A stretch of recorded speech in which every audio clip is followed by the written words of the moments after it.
ताकत का ख़जाना। ये माजून अपनी मिसाल आप है, ताकत के लिए है। इस माजून को आप हमारे नंबर 96 27 70 90 14 से हासिल कर सकते हैं। अस्सलामुअलैकुम सामीन, 7 रमज़ानुल मुबारक और 18 मार्च है। उन्वान है चंद अहम ख़बरें। पहली ख़बर यह है कि इलेक्टोरल बॉन्ड के ज़रिए साल 2019 में बिहार की सियासी पार्टी जनता दल यूनाइटेड को 13 करोड़ रुपए मिले हैं। ये पार्टी नीतीश कुमार की है।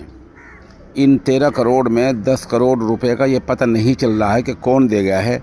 पार्टी ने बयान जारी करके कहा है कि पार्टी के दफ्तर में कोई 10 करोड़ का बॉन्ड छोड़ गया था, वो हमने कैश करा लिया, इसलिए हमें नहीं पता ये 10 करोड़ रुपए कौन दे गया है। अपोजिशन पार्टियों ने, उनमें कांग्रेस है और उद्धव ठाकरे की पार्टी है, जितनी पार्टियां हैं सब ने ये बयान जारी किया है कि हम अगर इख्तिदार में आते हैं तो चुनाव के निज़ाम से EVM सिस्टम को हटा देंगे। उधर बिहार के खगड़िया इलाके में हुए सड़क हादसे में 7 लोगों की मौत हो गई है। ये लोग एक शादी की तकरीब से वापस आ रहे थे। बताया जा रहा है कि इंद्रदेव ठाकुर के बेटे की शादी में ये लोग गए थे, वहाँ से वापस आ रहे थे। रास्ते में सड़क हादसा हो गया जिसमें 7 लोगों की मौत हो गई। नशे के मामले में ज़िला प्रतापगढ़ से STF 42 साला संजय राय को उठाकर लाई थी। रास्ते में संजय की मौत हो गई। पुलिस ने दावा किया है कि ये मौत दिल का दौरा पड़ने से हुई है। उधर घर वाले इस मामले को लेकर बड़े पैमाने पर हंगामा कर रहे हैं। दिल्ली के वज़ीर आला अरविंद केजरीवाल को आज भी ED के सामने पेश होना था, लेकिन उन्होंने कहा कि वो पेश नहीं होंगे क्योंकि जो समन जारी हुआ है वो गैर कानूनी है।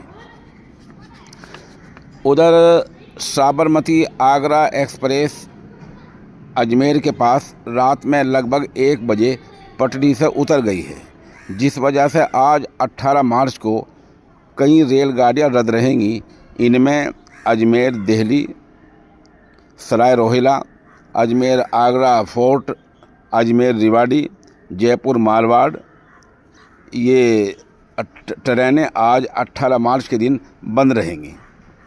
उधर चुनाव के देखते हुए तेल कंपनियों ने तेल के पेट्रोल के पैसे कम किए हैं, जिनमें दिल्ली, मुंबई, कलकत्ता, चेन्नई, मद्रास, चंडीगढ़, नोएडा, हैदराबाद, जयपुर जैसे शहरों में तेल के जो दाम हैं वो 2 रुपये घट गए हैं। अब देखना ये है कि क्या चुनाव के बाद यही कुछ रहेगा या इससे भी कुछ ज़्यादा हो जाएगा।